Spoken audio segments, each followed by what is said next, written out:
উপলক্ষে আয়োজিত 21 নং ওয়ার্ড আওয়ামী লীগের এই সভার সুযোগ্য সভাপতি উপস্থিত আছেন প্রধান অতিথি হিসাবে নারায়ণগঞ্জ মহানগর আওয়ামী লীগের বিপ্লবী সভাপতি ৭৫ পরবর্তী সময়ে বঙ্গবন্ধু হত্যার প্রতিবাদে যে যুবক নারায়ণগঞ্জে ছাত্রলীগ এবং ছাত্র জনতাকে সংগঠিত করে বঙ্গবন্ধু হত্যার প্রতিবাদ করেছিল, যিনি যাকে বাংলাদেশ আওয়ামী লীগের সভাপতি বঙ্গবন্ধু কন্যা জননেত্রী শেখ হাসিনা ভালোবেসে নারায়ণগঞ্জ জেলা পরিষদের চেয়ারম্যান বানিয়েছিল, সেই সুযোগ্য নেতা আমাদের মহানগর আওয়ামী লীগের অভিভাবক জনাব আলহাজ জালাল হোসেন। মঞ্চে আছেন নারায়ণগঞ্জের গণমানুষের নেতা বঙ্গবন্ধু কন্যা শেখ হাসিনার উত্তর বাস্তবায়ন, নারায়ণগঞ্জ জেলায় তিনি সমিতির ১১৯ বারবার নির্বাচিত সাধারণ সম্পাদক, নারায়ণগঞ্জ মহানগর আওয়ামী লীগের বিপ্লবী সাধারণ সম্পাদক আমার শিক্ষাগুরু অ্যাডভোকেট খবর সাহা। মঞ্চে আছেন মহানগর আওয়ামী লীগের বিভিন্ন নেতৃবৃন্দ এবং বন্দরের এই পারের বিভিন্ন ওয়ার্ডের সভাপতি সাধারণ সম্পাদক এবং শুধু আপনারা যারা বঙ্গবন্ধু আদর্শের সৈনিক আজকে সবাই এসেছেন। আসলে বলতে হয় বাংলাদেশ আওয়ামী লীগের জন্ম হয়েছিল যখন পশ্চিমা শাসন গোষ্ঠী এই বাঙালি জাতির বিভিন্নভাবে নির্যাতন করেছিল, যখন বাঙালিদেরকে বিভিন্ন বড় রকমের চাকরিতে রাখত না, যখন বাঙালিদেরকে বিভিন্নভাবে কোণঠাসা করেছিল, তখন বঙ্গবন্ধু শেখ মুজিব সহ শেখ শহীদ সোহরাওয়ার্দী মাওলানা ভাসানী তারা বুঝেছিল বাংলাদেশের বাঙালিদের জন্য একটি স্বতন্ত্র সংগঠন দরকার। সেই সংগঠন হচ্ছে বাংলাদেশ আওয়ামী লীগ। ৫২ ভাষা আন্দোলন, ৬৯-এর গণ অভ্যুত্থান, ৭১-এর মহান মুক্তিযুদ্ধ হয়েছিল এই সংগঠনের হাত দিয়ে আর বঙ্গবন্ধু শেখ মুজিবের নেতৃত্বে। বন্ধুরা, বঙ্গবন্ধু শেখ মুজিবের সোনার বাংলা গড়ার প্রত্যয় নিয়ে বাংলাদেশ গঠন ছিল। বঙ্গবন্ধুকে ওই ঘাতকরা ৭৫ সালে হত্যার পরে যখন বাঙালি জাতি আধারে অন্ধকারে নেমেছিল, যখন বাঙালি জাতি দিশেহারা হয়ে গেছিল, নেতৃত্ব শূন্য হয়ে গেছিল আওয়ামী লীগের, বঙ্গবন্ধুর স্বপ্ন যখন বাস্তবায়ন হওয়া প্রশ্নবিদ্ধ হয়েছিল, ওই নাটকরা ইন্টারভিউ অ্যাক্ট করে বঙ্গবন্ধু হত্যাকে বন্ধ করে দিয়েছিল, তখন তার হাত ধরেছে হাজার বছরের শ্রেষ্ঠ বাঙালি বঙ্গবন্ধু শেখ মুজিবের সুযোগ্য কন্যা আমাদের প্রিয় নেত্রী বাঙালি জাতির আশা আকাঙ্ক্ষা জননেত্রী শেখ হাসিনা। বাংলাদেশ আওয়ামী লীগের হাল ধরেছে, হাল ধরে বঙ্গবন্ধু স্বপ্নকে বাস্তবায়ন করার জন্য উনি বাংলাদেশে ঘরে ঘরে জেলায় জেলায় শহরে শহরে থানায় থানায় গিয়ে কাজ করেছে, কাজ করে বাংলাদেশ আওয়ামী লীগকে বাংলাদেশের ক্ষমতায় এনেছে।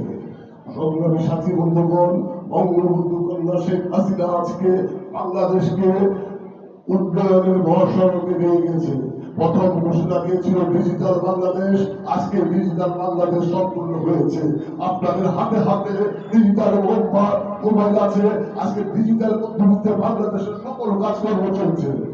বঙ্গবন্ধু কন্যা শেখ হাসিনা আজকে ঘোষণা দিয়েছে স্মার্ট বাংলাদেশ। আজকে স্মার্ট বাংলাদেশ করার জন্য আজকে স্মার্ট পদ্ধতি দরকার, স্মার্ট নেতা দরকার, স্মার্ট কর্মী দরকার। আপনাদেরকে আজকে স্মার্ট হতে হবে বঙ্গবন্ধু কন্যা শেখ হাসিনার স্বপ্ন, বঙ্গবন্ধুর স্বপ্ন বাস্তবায়ন করার জন্য। বন্ধুরা, আজকে ওই ঘাতকরা, ওই পরাজিত শক্তিরা আজকে বিভিন্নভাবে বাংলাদেশ আওয়ামী লীগের উন্নয়নকে ছোট করে দেখছে। আজকে ভারতের রেল বাংলাদেশ যাবে এইটা নিয়ে বিভিন্নভাবে প্রচারণা করছে, কিন্তু আমরা চুপ করে বসে আছি, পত্রপত্রিকা পড়ি আর চুপচাপ বসে থাকি। বলতে হবে কেন ট্রেন যোগাযোগ ভারতকে বাংলাদেশে দিয়েছে, এটা হচ্ছে দক্ষিণ এশিয়ার একটি প্রকল্প। আজকে বাংলাদেশে ভারতের ট্রেন বাংলাদেশে যাবে, বাংলাদেশের ট্রেন জাপান যাবে, ভুটান যাবে। বলতে হবে, মানুষকে বোঝাতে হবে। আজকে উন্নয়ন হয়েছে। কিছুদিন আগে ফেসবুকে দেখলাম বঙ্গবন্ধু টানেল ফেটে গেছে, পানি পড়ছে। কোথায়? ওই ওই পুষ্টির মধ্যে আমি কারণ পাইলাম না। কেন? আওয়ামী লীগের পিছনে বিশাল একটা ষড়যন্ত্র আছে। আপনাদেরকে তা জানতে হবে, ভাবতে হবে। বঙ্গবন্ধু টানেলের চিত্র হয়ে গেছে, পানি পড়ছে, এটা ফেসবুকে পোস্ট করে দেবো। আমাদের আওয়ামী লীগের নেতা কর্মীরা আমরা সবাই চুপ। কেন? ওই জায়গায় আমরা কেন পোস্ট দেই না? শুধু চোখে দেখলাম, শেষ করে নিলাম। আজকে আপনাদেরকে জাগ্রত হতে হবে। এই সকল যারা করছে তাদের বিরুদ্ধে সোচ্চার হতে হবে। সর্বশেষ বন্ধুরা বলতে চাই, আজকে কয়েকটা সভা হয়েছে, সকল সভাতে দেখলাম আমাদের বিশেষ করে বন্ধনের নেতা কর্মীরা রাগ করেছে, অনুদান করেছে বিভিন্ন কথা নিয়ে।